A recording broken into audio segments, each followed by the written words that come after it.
In today's video, I'm going to break down step by step from the moment you sign a new client all the way till the moment you can get them started on social media, okay? So it will be easy for you to take on new clients and have no extra stress taking care of your current clients. Now, before we dive into the step-by-step workflow that we use in my multi-six-figure agency, I want to point out that our onboarding process is anywhere from 4 to 6 weeks long, okay, to go through this entire process that I'm going to share with you. Another great detail is that we only onboard clients on the first of each month. This keeps it very structured and organized, and this is the way to do it if you want to implement a workflow and the process that I'm sharing with you today, okay?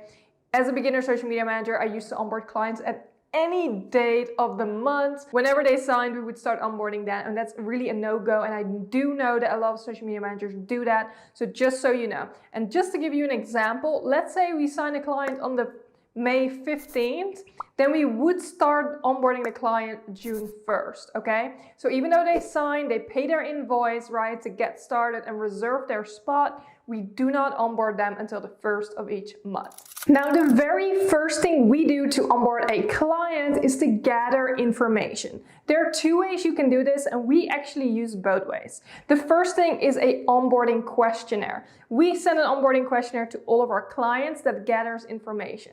It will include their name, their address, phone numbers, branding guidelines that they can upload inside the form, a previous strategy they may have had, content calendars, Dropbox folders, content folders that they want to share with us that we can use. And those are all things that are included in the onboarding questionnaire. Now, outside of that, we have an actual onboarding call. Now, on the call, we'll actually make sure they filled everything out, so we have everything from them, and gather their login credentials to their social media. We make sure that on the onboarding call, we actually log into their accounts. That's the very first thing we do. Most accounts have 2-factor authorization, and it's very messy if you don't do it on the phone with the client, okay? Because then you're going to go back and forth about the code, trying to get in. So this is something we do on the onboarding call. Now, the second thing we do on the onboarding call is walk them through a questionnaire that dives deep into their business, their audience, their pain points, what they're looking to achieve on social media,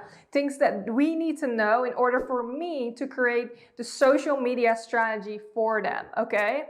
So again, you will send them the questionnaire form to fill out in their own time, and then the questionnaire that we go over in the actual call is separate. We do send it to them beforehand, just so they know what we're talking about.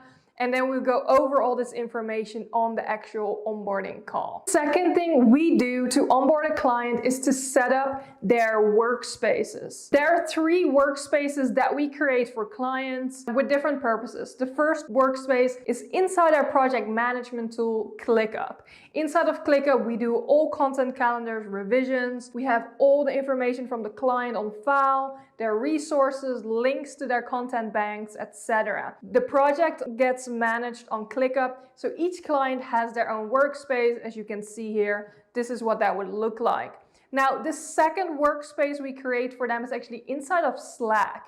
This is our communication channel where we have a workspace with each client and our team in there to communicate. Of course, we still use email as a communication channel for important things, to have them on record and communicate with them, but Slack is great for the day-to-day conversation with clients, or if they need anything from us, to have a chance to contact us outside of email. Now, the third workspace we create is for all the creative assets, and that is inside of Canva. Every client has their own folders and workspace inside of our Canva, where we set up, first of all, their brand kit, based on their branding guidelines. So we have all their branding on file inside of Canva, because we do work in Canva for creatives.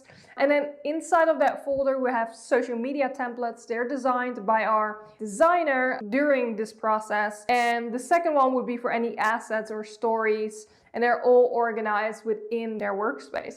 So this way, any of our team members can just go into that folder and they know exactly where to work on each client. So there are 3 workspaces that you will create for a client in the onboarding process to make sure that you have everything. So to wrap it up, it's the project management tool, and this can be any tool of your preference. Slack communication tool, it is optional, but I highly recommend it. And the third tool is Canva, where we set up a workspace. Now, the third thing we do to onboard a client is setting up their accounts in a social media management tool. Now, while I did mention to you that we do all revisions and content calendars inside of ClickUp, our project management tool, we will still connect them to a social media management tool for their analytics. Our personal preference is Agora Pulse, social media scheduler.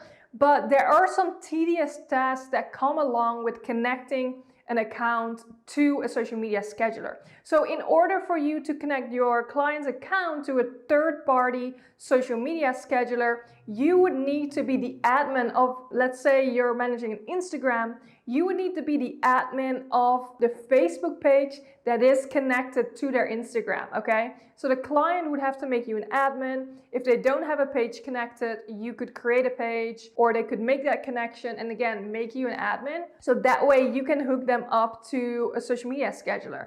And this is different for every platform, but you need some type of login information or admin access to the account in order to connect them. So again, it's a very tedious task, but very important, because otherwise you cannot schedule content if you do happen to schedule and publish content like that, and you cannot track their insights and analytics. Of course, you can track insights of the platform, but it is very important to have a full overview of their insights and share it with them, share reports with them on a monthly basis. Now, outside of the social media scheduler, the only other software you may use, again, it's optional, but for us personally, we use ManyChat. ManyChat is an automation software for Facebook, Instagram, and it's a great way to strategically set up keywords that trigger messages inside of Instagram and Facebook accounts. But again, this is connected to an account, so you would either need to set up a ManyChat account through their Facebook page,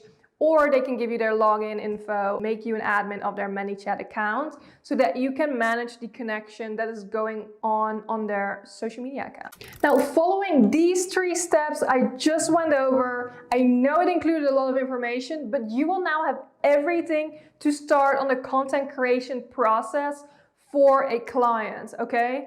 So if you follow this step by step, you will be ready to start creating content with the team and send it over for approval with a client. But this would complete your onboarding process to have everything in place to start managing the client, start getting things ready for them, and they should be fully set up in your system. Now, if you haven't noticed, one thing I did not cover is payment. So we don't start onboarding a client until they sign the contract and pay their invoice. Now, of course, there are many different ways that you can set up payments. We personally use Dubsado, so the contract and invoice are tied together inside of Dubsado. And then what happens is that they are automatically on auto pay. Now, if you want to stop chasing clients for payments, you need to put them on auto pay. There are a couple different ways that you can do this. You can use software like Wave, Honeybook, QuickBooks, Dubsado, like I mentioned, and you can get automatic payments on clients. This way they always pay on time and it doesn't disrupt services with you if you have to chase them for payments, okay? Another thing you can do is get a credit card authorization form signed by a client and process their payments on the day that they're supposed to pay through software, again, like Wave, Honeybook, or QuickBooks itself, okay? So again, if you want to stop chasing clients for payments, this is a must step. Now, this completes the onboarding step-by-step video for today. I hope you found this helpful. If